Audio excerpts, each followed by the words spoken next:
Welcome to Podcast This Escape, the podcast where we talk about the escape room that we escaped from in the previous episode of this podcast. Lauren, Rita, you did it! Congratulations! Woo! Yay. Did you have fun? Did you enjoy the room? I Yes. thought you're not supposed to ask that anymore. I'll ask whatever I want, because I can edit the response Post-recon. together. Yes, that was fun. Was it what you expected? I don't know that I had any expectations. I think I definitely was a lot more like prepared to go through the documents out of order and before I knew anything about the employee. So that was, I think, the one misapprehension that I had.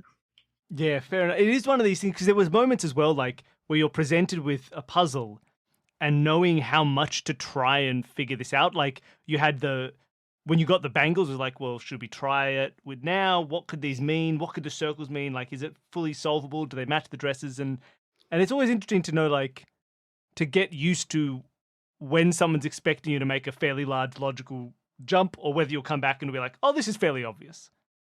It's always an interesting balance to hit. And because by the time you had the answer to the bangles puzzle, you came back like, great, here we go. Bangles in, shoulder, hip, hem, this would be great.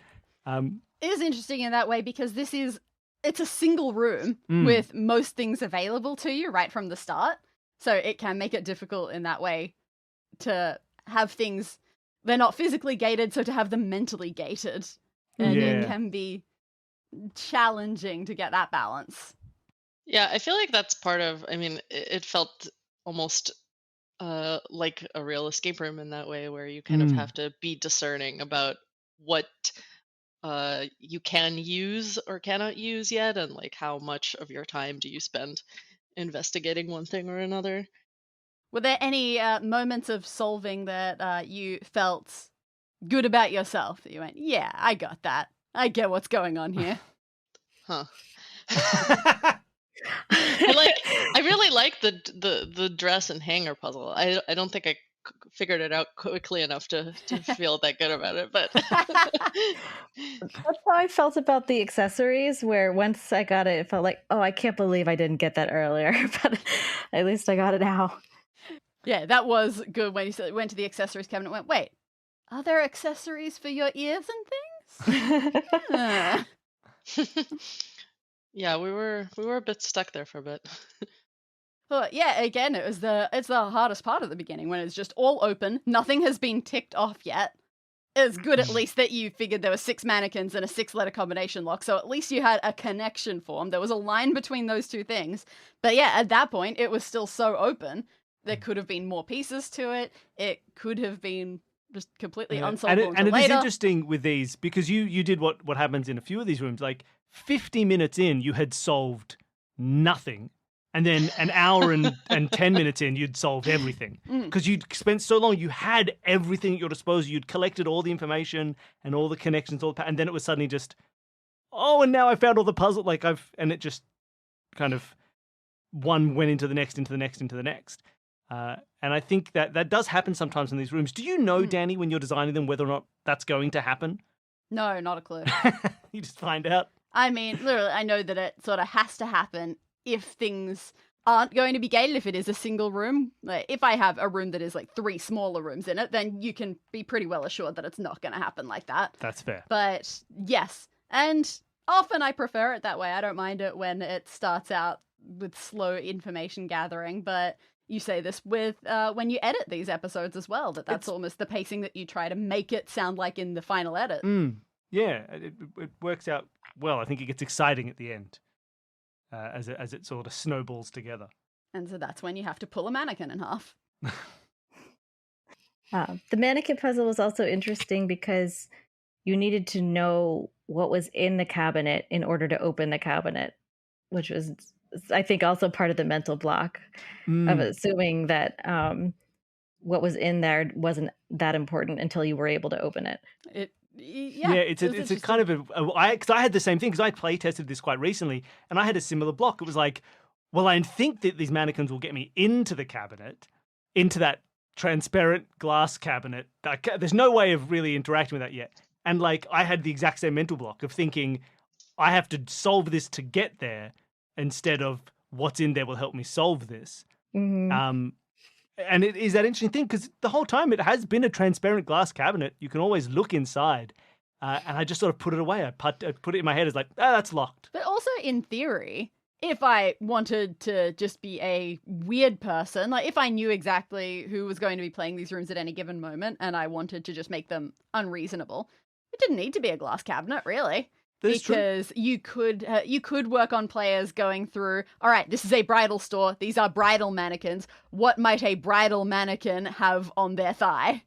That is true. And theoretically work like that. But yeah, I wasn't going to do that. I was definitely going to leave it as an option. So you don't have to look in the accessories No, cabinet it's if you almost don't a want hint. to.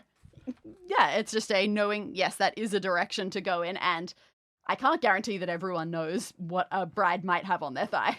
That's So very true. got to have lists of them to be safe. So yeah, I do helmets. appreciate weird puzzles like mannequin like mannequin assignments.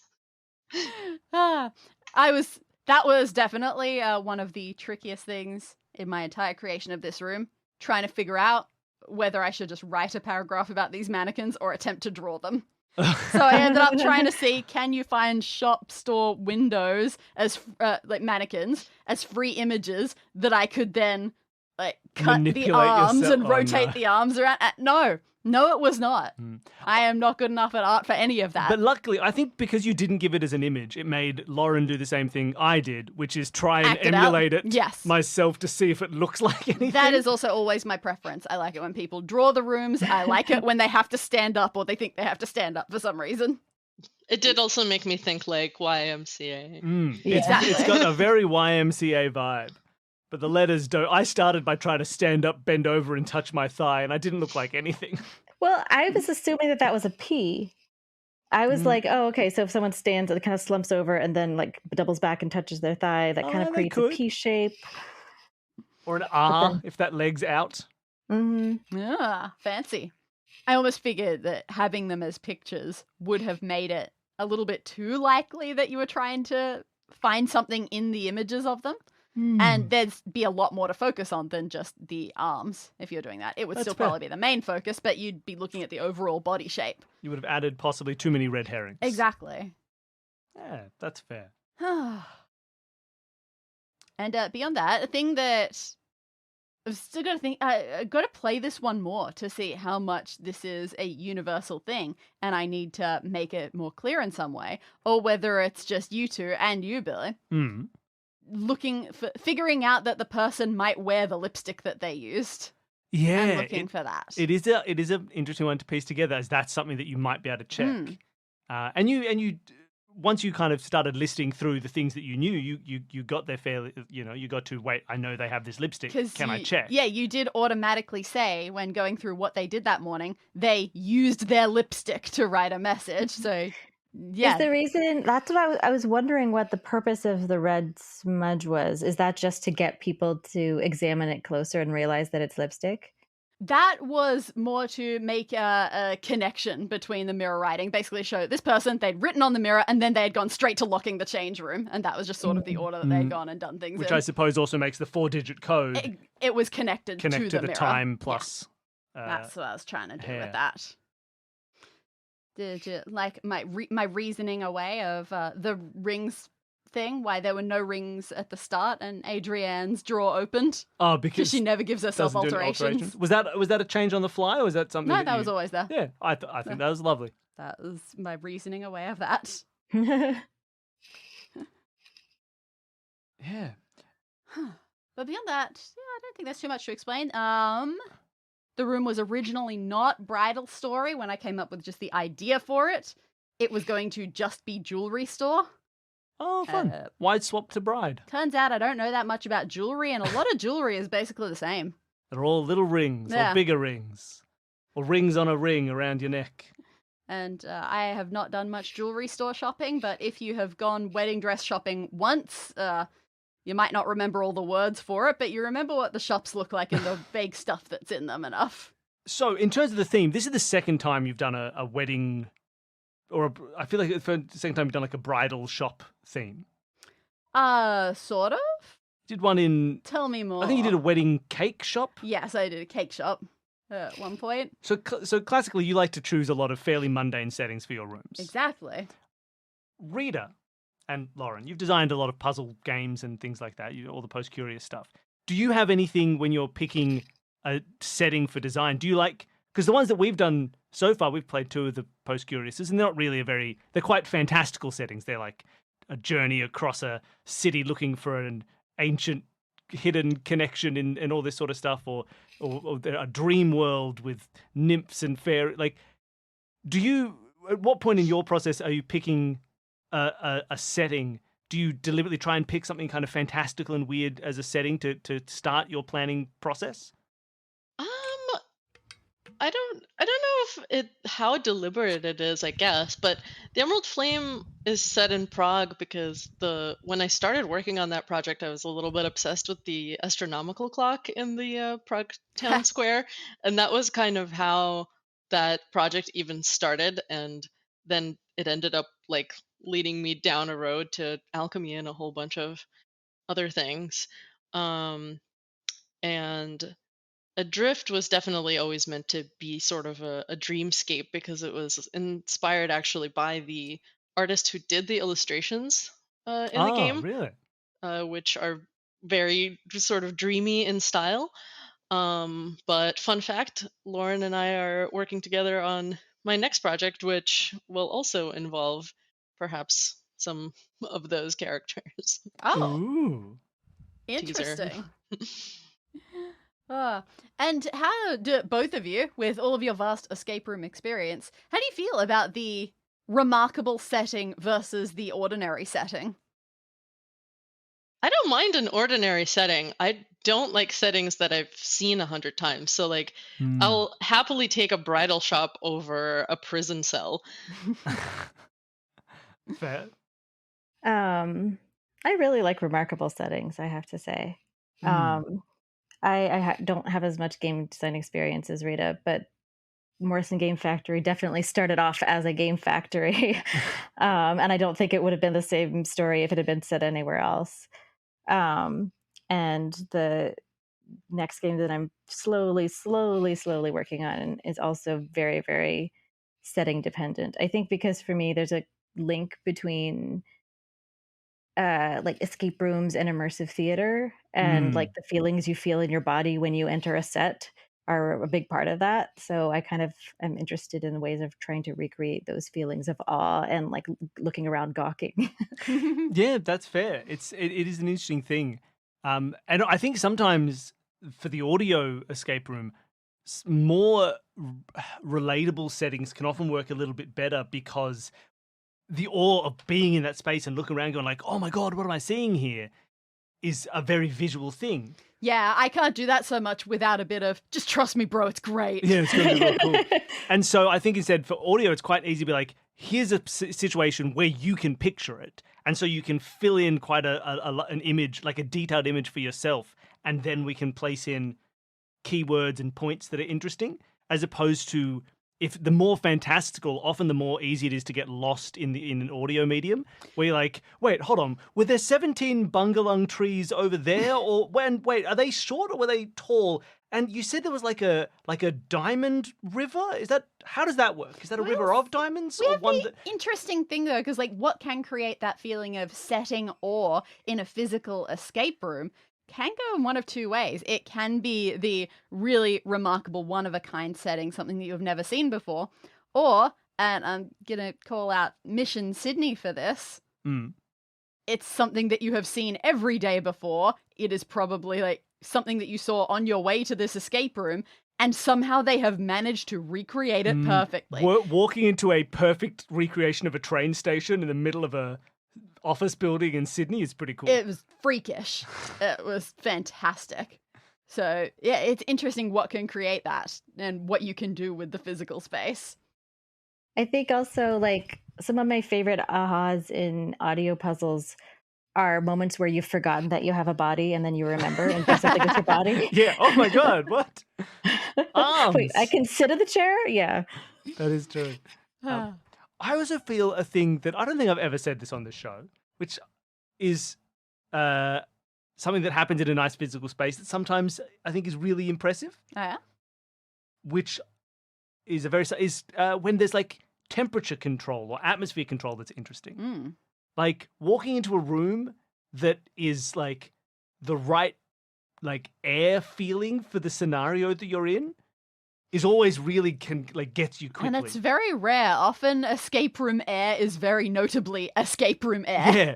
But when it's like a little bit humid in the jungle room and then you go into like a cold part, you're suddenly cold. Like we did a room where we went into the a hidden back room where stuff was stored and things, and it was just cold in there and it felt cool. It was like, yeah, this is like an Ice Queen's room that we've gone into because it's cold in that's here. True. I remember that. That was very It notable. happens rarely, but it's very interesting. The climate control for immersion is so it's many nicely done. electricity costs. Yeah. Yeah, true.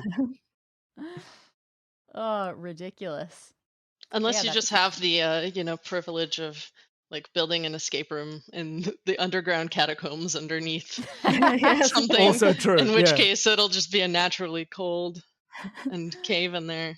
Wouldn't it be great if someone got an escape room business in like underground catacombs, but then they just made it like an ancient Egypt room? They just covered it with sand and been like, oh, you're in a temple. It's like, well, you're already in the catacombs. Ah, whatever. You're in Sherlock Holmes' office. Don't worry about it. That would be upsetting. Well, yeah, it is interesting. So we obviously with this one, the puzzles in this room were not, in an hour-long audio escape room, the puzzles don't get hyper complicated. But for a lot of the stuff that you do, they're quite intricate puzzles. There's a lot of steps to them, and they're tied in together. When you're designing those, do you have you learned like the level of intricacy that you want for a certain time or to not take away from the story? Because I feel like when we started, we had puzzles that took longer than they should have to solve, or they were too puzzly and didn't quite fit. Yeah, I'm the narrative. deliberately making an effort to keep things tighter. Yeah, I think we've simplified for our genre, our medium. Have you Which is why I typically, like I said at the start, am getting more and more worried every time we're getting people who are wildly experienced. is this going to be enough? I feel like the level that I am writing for is enthusiast, not expert. That's true. Do you when you're designing yours, do you feel good about the fact that your medium allows you to get really in depth in puzzles, more so than a lot of escape rooms would be able to? You can layer that. I definitely do, but I think my designs have also simplified over time a little bit. Like, I think most, like, if you look at the progression of games I've designed, they have gotten progressively easier from the first one, which was incredibly difficult and like difficult in an unfun way for most people. Oh, that's and where it ends up being a question, isn't it? Is it that great, just being able to come up with varying difficulty to get it exactly as difficult as you want it, versus it just sort of happens in the, like, I don't know, that when you are making something good, the difficulty just sort of follows. I don't think something has to be difficult to be good. Oh yeah, the appropriate difficulty, not that's what I meant. Yeah. Sure. I think to me it's been more of a process of like I might have an intention with a puzzle, and then it's actually a matter of adding more information for players until it is at the point where it's comfortably solvable and still poses a challenge and makes you think, but has all of the information you need to get past that challenge. Lauren, do you agree? Yeah, how hard do you think Morton Saltbox is going to be? What was it? Morrison Game Factory. Morrison Game Factory. What's the matter with you? I can't remember things. Do you know how many times I've tried to say Ministry of Peculiarities? Yeah, it's true. In the last couple of weeks, I can't do it. Do you think has Morrison Game Factory been? How difficult do you think it is? Is it quite heavy in puzzles? And how intentional has this been along the way? I don't think it's that difficult, but I don't think I think it's engaging, and I think for people who have played a lot of these, it still has plenty of new twists on puzzles to offer. But at the same time, it doesn't involve a whole lot of multi-step, oh wait, I thought I had it but I don't. And I wasn't aiming for any particular level of difficulty. I think I was more focused on an experiential approach of just like controlling the pacing of everyone's engagement, and saving the best ahas for kind of like increasingly closer intervals towards the end. Yeah, nice. And I think that like we were saying with this, like that's sort of the pace you want. You want to be able to have it so that as it goes, everything's sort of coming together and getting faster and having that momentum. Yeah. And it's always such a tough thing when you're getting it, and then suddenly people go, and no, wait a minute, completely and then there's like an hour of opening hours stuck at the end. You're like, oh, a little bit. Do you think, should I, for that, to make that clearer, just this isn't even going to make that clearer, because it's still needing to figure out that it's talking about words, because you went straight for letters as well, and I went, man, those numbers are so small. How could they be letters? That would be so annoying. Yeah, and the thing that was tough is that I was interested in listening to you solve this, because what I loved is I really loved listening to you get to the maybe it's 10 minus 6, because I do like that, right? This is a classic. It's 10 to 6, but it's 10 minus. This was what I was going to say. Do you think there is any added clarity? And I tried to make it different fonts, like the days are typed, but the hours are handwritten. If I made that handwritten even more explicitly different, almost as though someone has just written 10 minus 6, and it happens to have been put No, because I think that wasn't. That? I think the only problem was that you had tried letters, and then you went, "Oh, I'll try words." Oh no, that's the numbers are too high for that. And then you sort of discounted words, and so when you finally got to lower numbers, all your brain had remembered was like, all I know is it's not words, so I'll put that aside. And it was kind of like, oh no, like you got the numbers, but you'd already discounted it but like that problem has disappeared now, but it had like already sort of made it unlikely in your head. I don't think it would necessarily be It is definitely better. one of those things where there are more hints that you could add to clarify connections between the two. Putting dot points didn't make a huge amount of difference since the playtest. Yeah, that was one thing we added in the playtest. We put dots next to the Monday, Tuesday, Wednesday, Thursday, so the format of it looked more like the 4 dot points. Before they weren't on the door, but they were on the mirror. That did help. It did help. Okay. It did help. Good to know. Just so there's more of a visual connection there. That's what we're hoping. But yeah, it is just getting that, because as you say, you're so used to when you do a sequencing thing to try letters first. It's the nth letter. That getting to the nth word was, I don't know if what do you reckon if you were making it? And you wanted people to think of words rather than letters? What's a fun little design trick you could use to get that across without having to say to them, what about words? Maybe think about words. I wonder if there's anything to kind of make that clearer as a connection. I think it was just one of those things where there's so many options possible to try that it's like it could be words, it could be letters, it could be the subtracted number, it could be the first number or the second number or both numbers. And it could be sentences, or like lines or words or letters. There's just so many different ways of interpreting. Yeah. I think for me, it wasn't, if I had known for sure what numbers I was supposed to use, there were too many number sets for me to know what was you had to sort of feasible. Test each one. Yeah, which is why I was trying to think of something to make it feel more separated so that you aren't thinking of them as much as days of the week.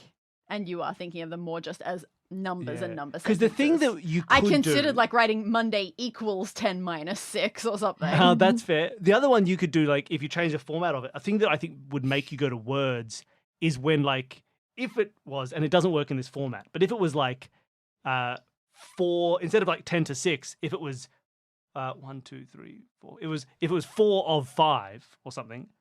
I have done that before. Like, you could realize that the something of something, that of is like, oh, there are 5 words in the first thing. There are 7 words in the second one, and that's like 2 of 7. Oh, okay, I take the second out. Like, what is there 5 of? What is there 7 of? That would get you to that many things. It just doesn't really fit the door Mm. logic, because that's not a good opening time. Well, another possibility is maybe if Hannah in her message had said something like "Heed my words." Yeah, throw the word words in there. Not impossible. Yeah. I wonder. Oh, some. I heed my words. Welcome to Jennison's Word Store. We love words here at the bridal store. Words, words, words. And with that, I'm out the door.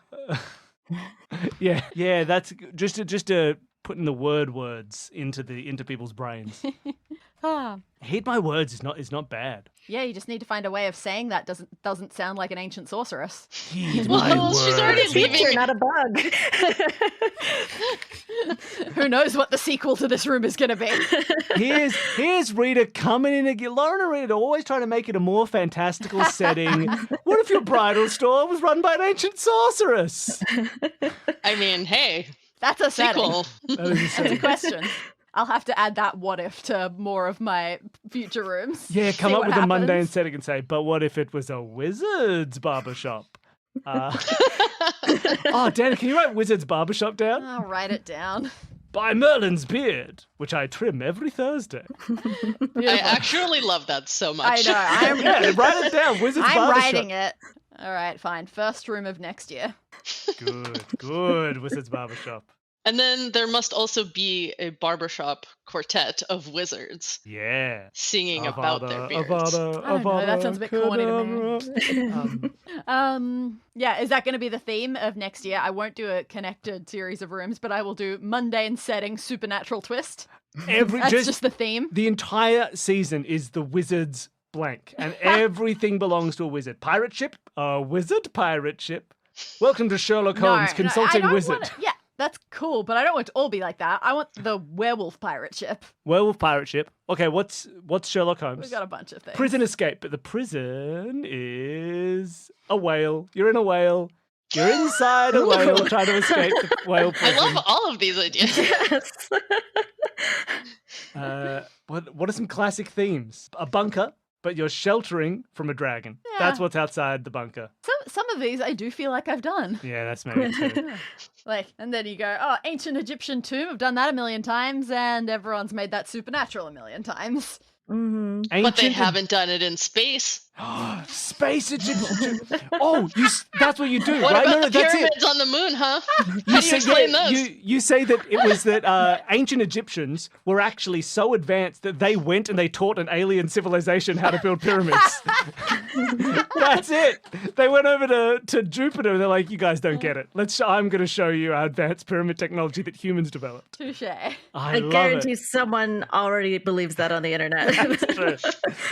All right, fine. We've worked with it. It's going to be the last mundane room that I do for a while. All of them are going to get weird. Yeah. Because my problem is in these sorts of rooms, I'm always worried about doing too sci-fi-ish or too fantasy-ish, because the more you introduce magic or tech that doesn't really exist, the harder it is to make logic leaps about what cause and effect there is going to be in a room. So it's going to be a challenge trying to make that happen. But I feel like grounding it at the same time, like Wizard's Barbershop, that is going to be interesting because love Wizard's Barbershop. the magic doesn't go too far. You always know everything is going to be centered around the barbershopping and the Yeah. barbering. Yeah.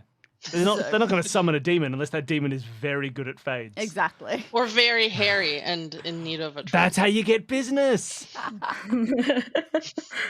Hairy Oh. demons. Danny, start writing this room. Wizard's Barbershop. All right, you start lining up the guests for it. We got to get some. Who's the hairiest wizard we know? We got to No, get the his biggest name is names Harry. possible. All right, it's an all Harry season. Ooh. We'll get Harry Styles Perfect. for the Wizard's Barbershop. All right, start the internet campaign. His name is Styles as well. Come on. Yes. Yeah, Harry Styles. That's a good barbershop name. Is there a hairdresser called Harry Styles? There's got to be, Surely. right? I'm googling it now. Harry Styles Don't autocorrect us, Google. hair We know what we mean. dresser. Did you mean Harry Styles? I did not. We don't want Harry Styles hairdresser. I cannot. There's a New York Oh, stylist. yes, New York stylist, Harry Styles. Excellent. I'm on their Instagram right now. Yeah, it's that's just hair. That's just human hair. And one inspirational question mark quote. Yeah, did you know that the same boiling water that softens the potato hardens the egg? It's about what you're made of, not the circumstances. I don't like Harry Styles. Get out of here. Yeah, that seems kind of brutal. Yeah, that seems kind of rude. Maybe you're just weak, it seems to be. Yeah. Oh, bad stuff happened? Bloody potato. soft Be more is of an not- egg. All right, You're we've soft like potato, we've- I am hard like egg. Potatoes can still be a weapon even when they're cooked. All right, well, I think that's a good place to end. Thank you so much. we've got a promise for the new year. Thank you so much for coming onto the show. It was lovely to have you. I hope you enjoyed playing through the room. For people who wanted to find out more of what you're doing, where should people go and look for Lauren and for Rita? If you want to find me, you can go to postcurious.com or find me on Instagram at postcurious or at Rita Orlov. And I do not have a website, although there's apparently another Lauren Bello who does have a website. So feel free to go down that rabbit hole if you want to, but it's not me. But I do have an Instagram, Daela. It's at Daela. Wonderful. Yeah. And if you're at home and you're listening to this and you haven't yet looked to grab Morrison's Game Factory, go and at least check it out. I think I'm very excited. We're definitely going to try and get a copy. From our experience, Post Curious Games have what's what I want to say? We have good trust. Yes. They have earned it. Yeah. Whenever you play, you never. Sometimes you play a game and you think, I don't know if the people who designed this really kind of get how puzzles work, and I don't know whether I should trust them. You don't know whether it's worth to have a investing reasonable money. answer. Should I just start guessing? Should I just check some hints and things? You don't have to worry about that with Post Curious. They're all good. So check out the new game. Check out some of the old games if you haven't played those either. And go to the website. There's a link in the show notes. Check it out. Thank you, everybody, for listening. Thank you, Danny, for running the room. Thank you guys And so for much for writing it. having us. Yeah, it was wonderful. And thank you, people at home, for supporting the show. If you want to help out, tell a friend, leave a review, spread the word. Word of mouth is how podcasts spread. So find people. It's coming up to Christmas. So make sure that when you go to your Christmas family meeting, they all get really bored of how much you're talking about Escape This Podcast. They're like, I get it. I'll listen. I've subscribed already. If you just download one set of our notes, maybe for one of the Christmas Run rooms, it for who your knows? family. Just once they have gotten just a little bit drunk and things are winding down for the evening and no one's really sure what's going to happen next, just start reading it out. They will play. It Yes, works. that's it. You got to get your family to play one of them. Just start reading it out. And the other way you can support the show is you can sign up for the Patreon. We don't run ads on the show. We don't do anything like that. Patreon is how we make money. So if you want to support us at any level, you can appear as an NPC in one of Danny's rooms. Now, here's the fun guess. Which names in this room were real Patreon names, and which ones did I have to make up on the spot out of Ooh. desperation? I think Oh. clearly the owner, Adrian Adrienne Yang. Yang, Thank gotta you be so a, much. Got to be a donor. I know Jenizen is a donor. Jenizen, the name of the shop, absolutely. Is Christina a donor? Yes, and just left as Christina because I was uncertain about pronunciation of the surname. Oh no! Morace, Morace, Morace. Christina I don't know Morace. how fancy to make it. Anyone else? One extra one. Hannah Landry. Hannah Landry. Thank you, Hannah Landry, for supporting the show. So yeah, Rory and AJ I had just written down as first names, and then you asked more detail about Rory, and I panicked and said Anderson. There you go. But so that's for anyone who signs up at any level can appear as an NPC. There's bonus episodes every week. And for our- NPPs, NP places. and NPPs like Jenizen, or the Shadowy Corner from a previous episode. Also, for $5 donors, there's bonus audio every week. You can hear the playtests of these rooms. You can hear a separate series where we solve 2-minute mysteries and all this fun stuff. And there's choose your own adventure things and trivia and all this other fun stuff. $10 donors, there's monthly vlogs. There's a trivia club for our $20 donors. And $50 donors can be part of the playtesting process and things like that. It's a lovely way, and it helps support us. It's the way that we keep our lights on and food in our mouths. We don't want to do dynamic ad insertion, guys. Yeah, so don't make really us. Don't make us. And it also helps support the show for everyone else. Like, when you donate, you help everyone else in the community get a free show. So you're helping support the arts. You're doing what governments should. So thank you so much, everybody, for supporting the show. Thank you again for coming on. And that's it. That's the end of the episode. Bye, everybody. Happy Novembers. Happy Novembers.